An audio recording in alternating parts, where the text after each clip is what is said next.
Baik, Assalamualaikum warahmatullahi wabarakatuh. Saya Muhammad Elegan Kezo akan mengawali presentasi pada hari ini. Sebelum itu, saya akan memperkenalkan anggota-anggota saya. Ada Dwi Syahrini Ramadini, Krisna Handayani Patuya, saya sendiri Muhammad Elegan Kezo, dan keempat, Rahmawati.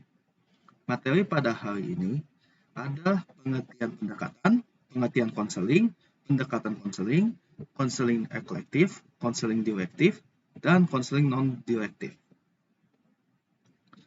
Baik, kita langsung ke presentasinya. Sebelum kita tahu pengertian pendekatan konseling, kita harus masuk ke pengertian pendekatan dahulu. Apa sih pengertian pendekatan? Pendekatan adalah teori untuk mempermudah arah proses konseling. Sedangkan apa itu pengertian konseling? Pengertian konseling adalah interaksi antara konselor dan konseling untuk memecahkan masalah psikologi konseling. Sehingga disimpulkan bahwa pendekatan konseling adalah nama teori konseling untuk mempermudah pemecahan masalah klien. Teknik konseling dibagi tiga, yaitu satu, teknik eklektif, dua, teknik direktif, dan yang ketiga, teknik non-direktif. Untuk teknik eklektif akan dijelaskan oleh Rahmawati. Silakan, Rahmawati. Pendekatan konseling atletik. Apa dan bagaimana langkahnya? Penggabungan dari teknik direktif dan non-direktif, di mana konselor menasihati dan mengarahkan konseli sesuai dengan masalahnya dengan membuat analisis, planning dan memberikan dorongan semangat secara rasional dan penghayat. Dan dalam keadaan lain, konselor memberikan kebebasan kepada konseli untuk menyelesaikan masalahnya, sehingga konselor hanya berperan sebagai pengontrol. Langkah-langkah pendekatan eklektik. Tahap eksplorasi masalah. Tahap awal dalam proses konseling adalah eksplorasi masalah, agar klien bersedia menyampaikan masalahnya. Maka sebelum itu harus dilakukan penkondisipan suasana. Konselor harus bisa menciptakan suasana konseli bersedia mengeksplor masalahnya. Konselor akan mendengarkan dengan cermat untuk dilakukan tahap selanjutnya. Tahap selanjutnya yaitu tahap perumusan masalah. Tahap perumusan masalah merupakan tahap bagi konselor untuk mengelompokkan setiap aspek dari masalah konseli, tergolong aspek kognitif, efektif, atau tingkah laku. Kemudian membuat kesepakatan terkait pemecahan masalah yang akan dilakukan. Barulah dilanjutkan ke tahap selanjutnya, yaitu tahap identifikasi alternatif. Mengidentifikasi alternatif penyelesaian masalah yang dilakukan oleh konselor dan konseli dapat disusun secara tertulis.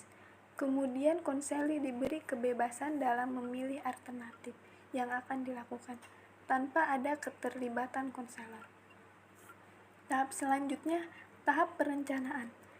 Menyusun rencana tentang apa yang akan dijalankan. Ini dilakukan oleh konselor dan konseli karena meliputi tindakan apa yang akan dilakukan, bagaimana melakukannya, dan kapan rencana akan mulai dijalankan. Tentunya harus disesuaikan dengan kemampuan yang dimiliki oleh konseli. Tahap selanjutnya, tahap tindakan. Tahap ini akan mengaplikasikan apa yang sudah direncanakan, merupakan aplikasi dari proses konseling.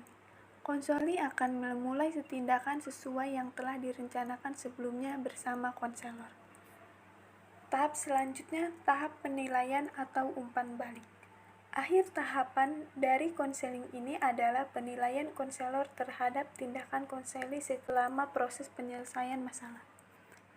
Penilai konselor harus dilakukan dengan objektif, yakni dengan melihat dari sudut pandang klien, mengulangi pertanyaan kepada konseli mengenai tujuan konseli. Jika belum tercapai, maka konselor akan mengevaluasi kegagalan itu sekaligus mengamati dan mengevaluasi kemajuan dari tindakan konseli, apakah menjadi lebih baik atau stuck, bahkan mengalami penurunan. Kelebihan dan kekurangan. Kelebihannya, pendekatan bervariatif sehingga konselor dapat melayani klien sesuai kebutuhannya. Sedangkan kekurangannya, yang pertama, klien merasa bingung jika konselor berubah strategi konseling sewaktu-waktu. Yang kedua, konselor dituntut untuk menguasai semua pendekatan. Selanjutnya akan dibacakan oleh teman saya, Dwi. Baik, selanjutnya ada konseling direktif dan non-direktif. Di sini saya akan menjelaskan tentang konseling direktif.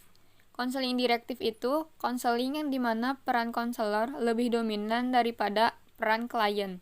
Tujuannya agar memecahkan masalah klien menggunakan kemampuan intelektual mereka. Lalu konseling direktif memiliki langkah-langkah. Langkah yang pertama ada analisis. Analisis itu sendiri mengumpulkan data diri klien dan masalah klien. Lalu yang kedua ada sintesis.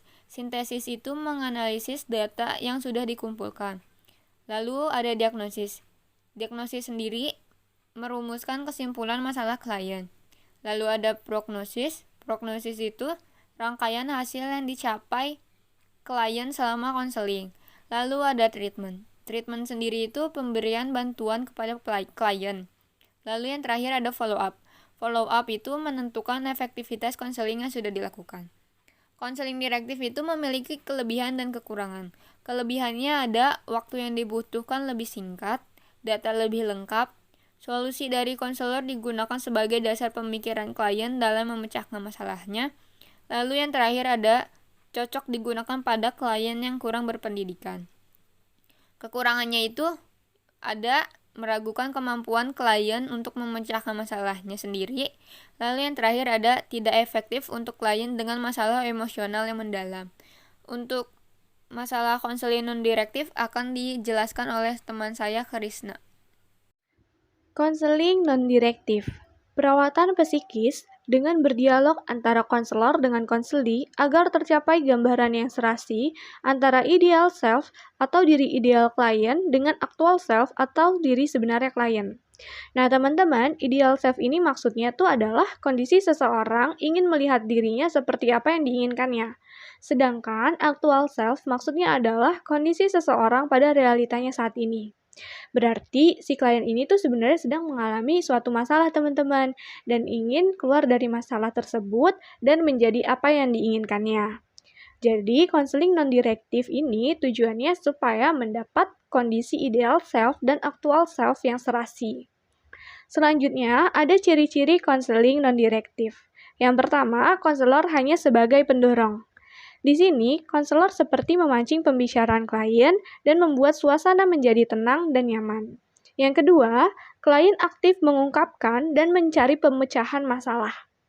Setelah konselor memancing pembicaraan dan membuat suasana menjadi tenang dan nyaman, klien bisa mulai mengungkapkan masalahnya dan mencari pemecahan masalahnya, juga mengungkapkan pemecahan masalahnya sesuai dengan yang diinginkan. Yang ketiga, klien adalah objek dan subjek yang memegang otoritas seperti guru, orang tua, atau konselor.